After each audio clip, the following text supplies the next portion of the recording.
Как играть на манке гуменника? Манок канат тундра. При игре на манке гуменника делать камеру нет особой необходимости. Можно делать рупор для увеличения громкости.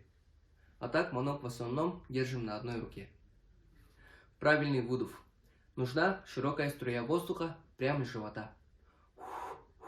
При этом щеки не двигаются. Основной призыв.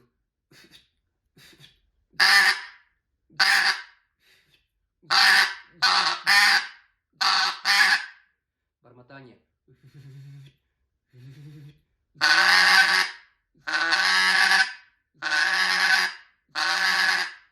Звуки посадки.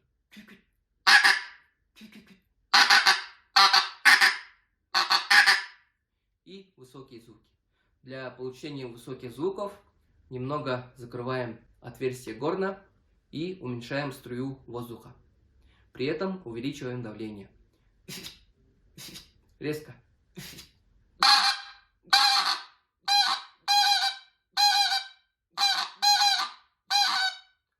Эти звуки самые основные для успешной охоты на гуся-гуменника. Удачной охоты!